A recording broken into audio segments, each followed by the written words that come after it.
El Consejo Mundial de Lucha Libre es sin duda la empresa más importante en la historia de la lucha libre mexicana, además de ser una de las mejores a nivel mundial, destacándose por su estilo, profesionalismo y exigencia, entregándonos momentos espectaculares que han quedado guardados en los libros de historia de este maravilloso deporte.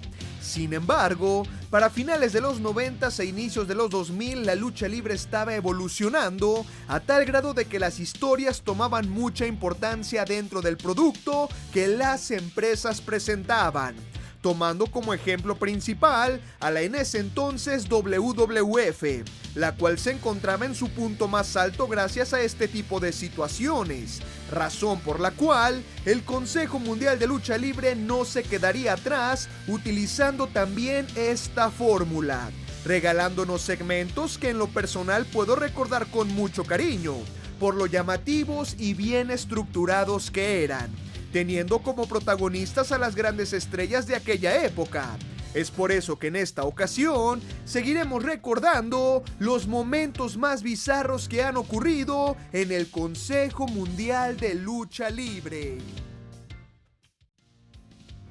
Para comenzar tenemos otro momento del Dr. Wagner Jr., en el que se encuentra visitando a uno de sus pacientes en el hospital para poder revisarlo. Sin embargo, mientras lo hace con la ayuda de la enfermera, se comienza a sentir raro, mientras recuerda una de sus luchas contra Emilio Charles, a quien comienza a ver reflejado en su paciente, así que lo asfixia, sin que éste pudiera hacer algo, mientras la enfermera le grita que lo deje. Así que cuando vuelve en sí, se da cuenta de que no era Emilio Charles, dándose cuenta que ya estaba viviendo en una pesadilla.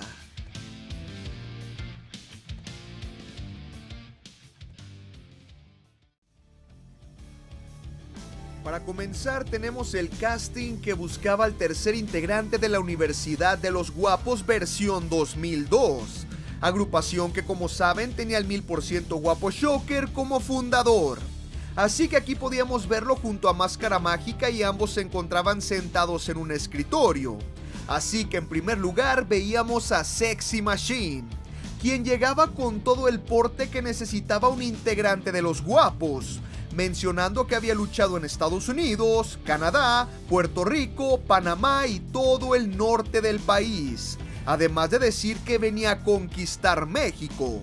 Posteriormente le preguntaban quiénes eran sus ídolos, diciendo con toda seguridad que eran Máscara Mágica, Shocker y los nuevos Guapos. Pero esto aún no los terminaba de convencer, así que solo le pedían sus datos. Los siguientes en aparecer eran Alan y Chris Stone, mismos que llegaban bailando, pero mencionando que al contrario de lo que buscaban ellos, invitaban a Shocker y a Máscara Mágica para ser parte de los verdaderos Guapos, así que ellos rápidamente los mandaron a volar. Pero ahora llegaba Tony Jackson, el cual presumía su excelente físico, aunque mencionaba que si lo elegían prometía bajar de peso, pero simplemente le dijeron que ellos lo llamaban. El siguiente sería un señor que solo entró porque vio el letrero en la calle, así que Shocker le preguntó si era luchador, a lo que él respondió que sí, que desde niño había sido un luchador de la vida. Lamentablemente no podía ser parte de los Guapos. Ahora era turno de Veneno con un antifaz, el cual se aventó todo un speech con acento caribeño, diciendo que él merecía entrar al grupo porque tenía swing. Pero Shocker le explicaba que se tenía que quitar el antifaz, a lo que él respondía que no podía revelar su identidad hasta que lo aceptaran, dejando incertidumbre en los Guapos, así que lo tomarían en cuenta. Sin embargo, pasaban las horas y no podían encontrar a nadie, pero quedaba un participante, siendo Shockercito. Así que el 1000% Guapo le decía que él ya era parte del equipo y mejor le recomendaba prepararse para ganar el campeonato mini. Además de decirle que si quería crecer guapo, debía tomar lo que él tomaba todos los días, Shocker 1000. Ahora vayamos a un momento protagonizado por la Universidad de los Guapos, donde veíamos a Shocker felicitar a sus alumnos por sus actuaciones en la Arena Coliseo, ya que le estaban demostrando de qué estaban hechos, para después preguntar por el Terrible, mismo que se había estado comportando extraño, además de que lo habían programado en contra de ellos, pero Shocker decía que no importaba. Pero cuando el Terrible llegaba, les decía que no era ni rudo ni técnico. Él solo era un luchador y no le importaba con quién le tocaba. Así que se iba, por lo que Shocker volvió a decir que no importaba, ya que ellos tenían que entrenar. Aunque Qué Monito lo interrumpió para entregarle su camiseta que decía 10% guapo. Soy más guapo que Monito. Pero ahora sí se iban a una alberca para comenzar el entrenamiento, que constaba de 100 metros, y cuando todos pasaron, el tejano decía que faltaba uno. ¡Qué Monito! Pero lo dejaban porque el que faltaba por lanzarse era otro, a quien lanzaron a la alberca, aunque este no sabía nadar, así que tuvieron que ir a su rescate, mientras todos se reían de él. Así que le preguntaban qué había pasado, respondiendo lo siguiente: es que los gatos no sabemos nadar.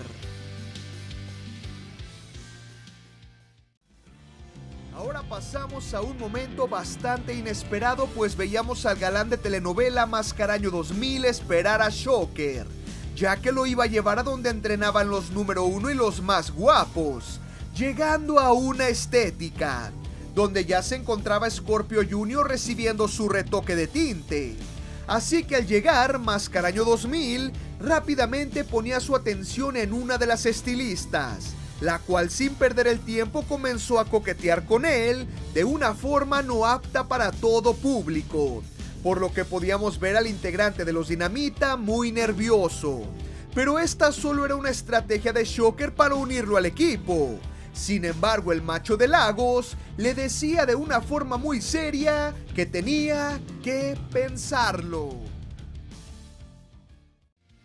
En el siguiente momento veíamos a Pierrot recibir a su socio el villano tercero y a Fuerza Guerrera, quien estaba por firmar el contrato para integrarse a su sindicato de luchadores. Sin embargo, les decía que primero quería leer las cláusulas, así que el villano le decía que no se preocupara, pues se trataba del mismo contrato que él había firmado, así que no había ningún problema para que firmara. Y es que según ellos, eran derechos, hombres de ley, no como en el sindicato de luchadores.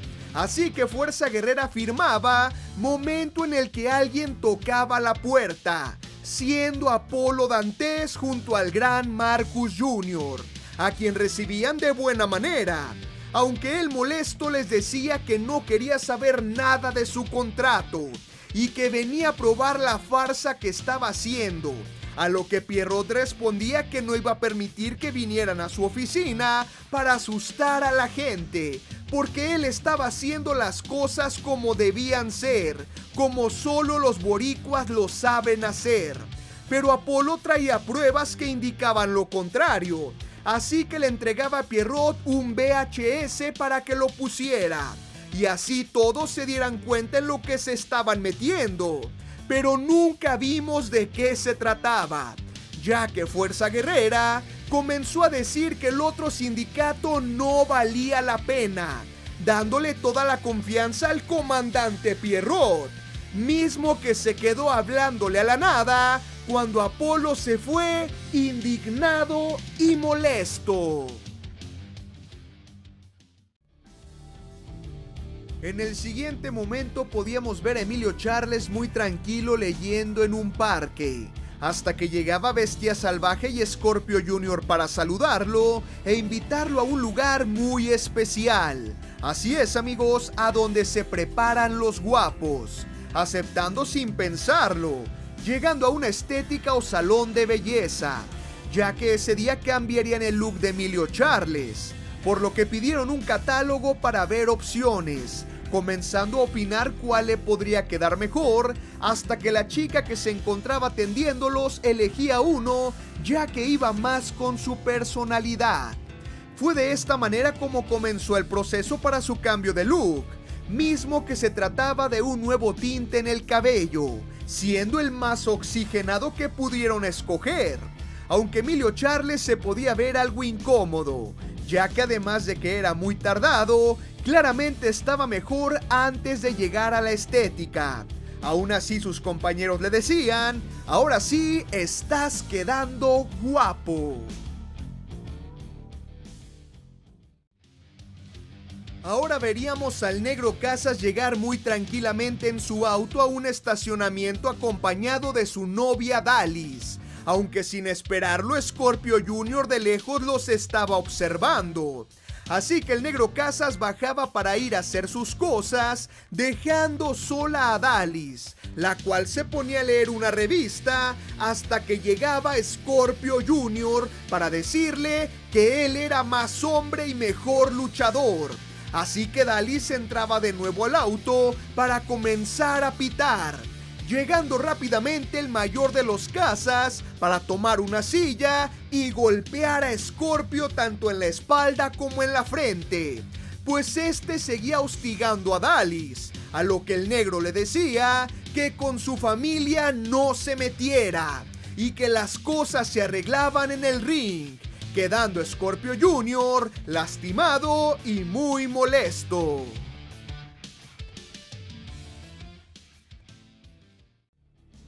Ahora teníamos a Super Porky sentado en una fuente esperando a uno de los villanos, aunque cuando llegaba se daba cuenta de que había algo extraño en él, así que le preguntaba lo siguiente: oyes, ¿por qué tienes esos ojos tan grandes? Son para verte mejor. Y esa barba toda rubia es para verme mejor. Y esos brazos tan peludos son para pegarte mejor. Momento en el que Porky le quitaba la máscara, revelando que era Scorpio Jr., quien comenzó a atacarlo, mientras Shocker los veía sumándose también al ataque, haciendo un 2 contra 1 en la calle, que acabó con Super Porky cayendo en la fuente, mientras los guapos se reían de él. Y para esto, Porky comenzaba a llorar.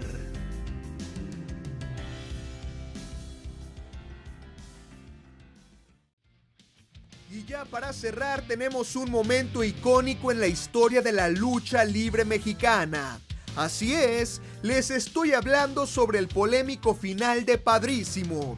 Este evento organizado por Televisa para el Día del Padre, donde el Consejo Mundial de Lucha Libre y la AAA se unían para una inesperada función, combinando talento de ambas empresas. Lo que nadie vio venir fue que al final de la lucha estelar que enfrentaba a Shocker, Abismo Negro, Pierrot y el Cibernético contra la Parca, Super Porky, Octagón y el Rayo de Jalisco Jr., misma que sería ganada por el bando técnico, los integrantes de los Vipers y los Rudos del Consejo Mundial de Lucha Libre comenzaron un altercado en el verdadero duelo de empresas. Pero llegaba Bestia Salvaje para apoyar a sus compañeros de la México Catedral. Sin embargo, entraba Electroshock al rescate de los Vipers, comenzando una muy recordada batalla campal, pues entraban los Infernales, los Consagrados, el Negro Casas todo lleno de jabón ya que se estaba bañando. Así que era impresionante lo que el público de la Plaza de Toros estaba presenciando. Y es que se dice que Shocker y Abismo Negro realmente estaban repartiendo golpes, así como el Negro Casas y el Cobarde. Pero de la nada comenzaron a salir más luchadores de los vestidores y esto ya era imposible de controlar. En un momento ya eran golpes tras golpes en todos lados, mientras otros más como Latin Lover y Héctor Garza intentaban calmar las cosas sin tener éxito. Veíamos al Felino, a Mr. Niebla, a Electroshock contra el Rayo de Jalisco, mientras una buena cantidad de elementos del staff y seguridad intentaban hacer algo para que esto pudiera parar, siendo el momento en el que por fin las cosas se medio calmaron. Pero gente como Pierrot estaban realmente molestos y hacían que esto continuara, ya que era imposible frenar a una gran cantidad de luchadores. Y cuando le quitaron la máscara a Abismo Negro, comenzó un nuevo altercado. Incluso Pierrot tomó un extintor para hacer uso de él, provocando un verdadero caos que terminó con los elementos del Consejo Mundial de Lucha Libre sobre el cuadrilátero y los elementos de AAA siendo llevados a vestidores por una gran cantidad de seguridad, finalizando así la transmisión de este histórico evento llamado Padrísimo.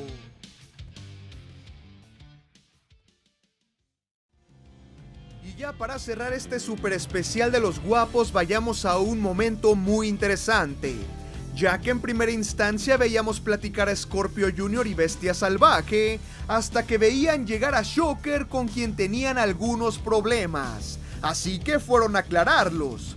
Pero él les decía que mientras estuvo en Japón visitó un templo budista, donde estuvo meditando y recordando sus triunfos como Tercia, además de recordarles que tenían muchas metas por delante, así que como buena voluntad, les había traído unos tratamientos japoneses para el cabello, así que les decía que confiaran y que fueran al lugar donde, claro, se preparan los guapos, la estética.